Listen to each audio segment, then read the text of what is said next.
Staram się cały czas dla Polski wszystkie swoje działania poświęcać. To były prawdziwe boje z tymi, którzy chcieli unicestwić naród polski, czyli z Niemcami. Tej krwi przelanej za Polskę w mojej rodzinie było wiele przez pokolenie. W naszych sercach jest Polska. Jesteśmy na marszu, wyruszyliśmy dość niedawno z Ronda Dmowskiego. Idziemy na Stadion Narodowy. Jeśli chodzi o pogodę, to jest taka dość ponura, mamy deszcz, ale chyba ludziom to nie przeszkadza i idą mokrzy. Skąd pan przyjechał na Marsz Niepodległości? Z Łaskarzewa, 70 km stąd. Ma pan jakąś w rodzinie tradycję albo przodka, który walczył o niepodległość? Walczących o niepodległość nie bardzo, natomiast mój prapradziadek był posłem na Sejm Ustawodawczy. Właśnie tutaj był powiązany ze Stronnictwem Narodowym. Czy uważa pan, że demokracja to dobry ustrój? No, lepszego na razie nie mamy. Wiadomo, ludzie wybierają w różny sposób. Dobrym bym go nie nazwał, akceptowalnym. Skąd pani przyjechała na marsz? Z Ostródy, z Warmii i Mazur, A dlaczego pani przybyła? bo jestem patriotką i chciałam uczcić ten dzień odzyskania niepodległości. Także chciałam tu być. A uważa pani, że niepodległa i suwerenna Polska to Polska katolicka? Korzenie mamy chrześcijańskie, więc na pewno. Nie wiem, czy nadal będziemy, ale jeszcze chyba jesteśmy. To znaczy, wtedy, kiedy studiowałem w Łodzi, zakładaliśmy Niezależne Zrzeszenie Studentów, a więc to marzenie o Polsce wolnej, niepodległej żyło w naszych sercach, mimo że wtedy były czasy, których ty nie pamiętasz, czasy głębokiej komuny. Walczyli. Mój chrzestny walczył w Armii Krajowej na Podlasiu. Miał pseudonim Dąb i walczył z Wichrurą Oleksiakiem. Niepodległa i suwerenna Polska to Polska katolicka? Katolicka oczywiście, że katolicka, bo musimy mieć jakiś drogowskaz, czyli musimy mieć jasne zasady postępowania, a nie jakieś tam krętacze takie. Czy według pana demokracja to jest dobry ustrój dla Polski? Nie.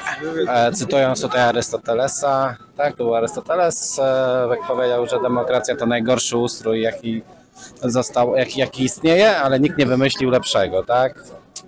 Coś w tym jest, ale uważam, że mimo wszystko demokracja nie jest idealnym ustrojem. A w przypadku wojny walczyłby pan o niepodległość, czy uciekł i potem odbudowywał kraj? Zdecydowanie raczej zostałbym i bym walczył. Bezpośredni z tymi wydarzeniami nie znam takiego wydarzenia historycznego. Moja rodzina raczej pochodzi z takiej głębokiej prowincji, powiedzmy. Natomiast moje życie, powiedzmy, że już staram się tak ukierunkowywać, żeby ta praca na rzecz Polski, na szczęście nie musi to być walka zbrojna, ale praca na rzecz Polski była w życiu obecnym, w moim życiu obecna. Więc jako poseł na Sejm na przykład staram się cały czas dla Polski wszystkie swoje działania poświęcać, więc na swój sposób przypomina to, natomiast tak jak mówię, nie jest to walka na szczęście zbrojna, nie musi to być walka zbrojna. Jakie są największe zagrożenia dla Polski obecnie? Te nieodwracalne, to jest problem kulturowy.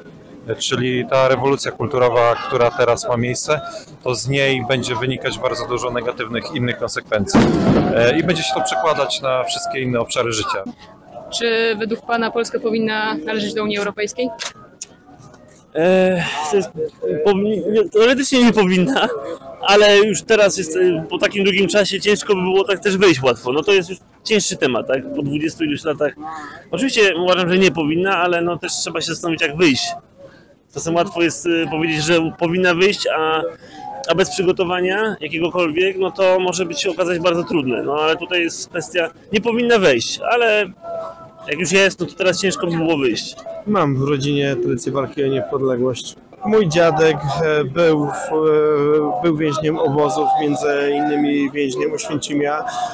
Moi przodkowie brali udział w walkach o niepodległość Polski od strony mamy, moi pradziadkowie. Później budowali wolną Polskę, budowali nowoczesne drukarstwo patriotyczne, wydawali prasę polską i dlatego jeden brat mojego dziadka zginął pod Bzurą, jeden brat mojego dziadka został zamordowany w Ostaszkowie, także tej krwi przelanej za Polskę w mojej rodzinie było wiele przez pokolenie. Jakie są największe zagrożenia dla Polski obecnie? Przede wszystkim brak rozumu rządzących, ponieważ wyzwania, przed którymi jesteśmy, demograficzne, polityczne, militarne, są gigantyczne, również te finansowe, ekonomiczne i to, że Polacy się nie rodzą, że jest mało dzieci, ja sam nie dam rady, jestem ojcem 5 dzieci, ale że tak powiem, już więcej nie dam rady, a to, co musimy mieć, żeby przetrwać jako naród, to są dzieci, to są młodzi Polacy. Czy uważa Pani, że niepodległa i suwerenna Polska to Polska katolicka? Tak uważam, ponieważ polska państwowość wyrosła na katolicyzmie i w tym roku jest to szczególnie ważne, ponieważ mamy rok tysiąclecia Królestwa Polskiego, koronacji Bolesława Chrobrego i od tamtych czasów Polska właściwie czerpie z katolicyzmu. Tego pytania to się nie spodziewałem. No wie pan, no są różne zagrożenia. No mamy wojnę, toczy się wojna za naszą wschodnią granicą. No, jest problem demograficzny, jest problem z pracą, coraz więcej ludzi nie ma pracy. Jest coraz więcej ludzi, a coraz mniej pracy. W ten sposób. Kto nas może obronić? No to Pan Bóg. No. Na wschodzie, na zachodzie co mamy? Samych wrogów i jesteśmy jedynym krajem katolickim. Nie ma takiego drugiego jak Polska. Jeszcze wszystko jest skierowane na nas, żeby nas podzielić, żeby nas rozłączyć. To była wojna domowa. Na tym rzecz polega. No. Przecież Polska jest podzielona popałą, dlatego róbmy swoje i manifestujmy, pokażmy, kto jest Polak, a kto jest zdrajca. No, taka jest rzeczywistość. No. Dzisiaj największe zagrożenie to agresywna Rosja, imperialna Rosja, która próbuje odbudowywać swoje właśnie imperium i przed tym trzeba się bronić. Z jednej strony silną, z drugiej sojuszami i silną gospodarką. Polska powinna wysłać wojska na Ukrainę?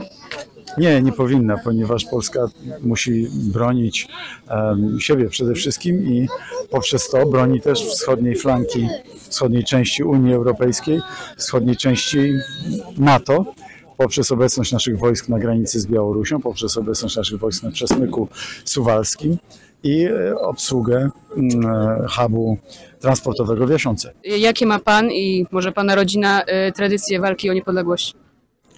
Ja to mam takie skromne, jako młody człowiek byłem członkiem Solidarności Walczącej, natomiast moi dziadkowie byli w Armii Krajowej i to były prawdziwe boje z tymi, którzy chcieli unicestwić naród polski, czyli z Niemcami. Czy według Państwa góralów, Polska powinna pozostać katolicka? No, chyba to jest dobry pomysł, powiem Ci tak.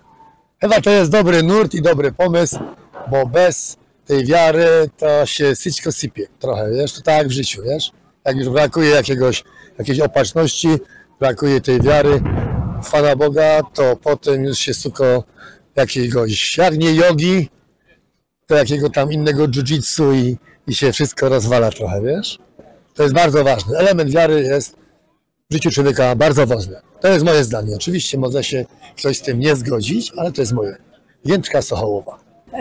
Tak, uważam, że nasze korzenie, początki państwa polskiego to właśnie jest chrzest polski i to są nasze katolickie wartości. I oczywiście w Polsce jest miejsce dla wszystkich, i dla ateistów, i dla osób innych wyznań, ale jednak tym fundamentem jest wiara katolicka. A czy Polska powinna pozostać w systemie demokratycznym?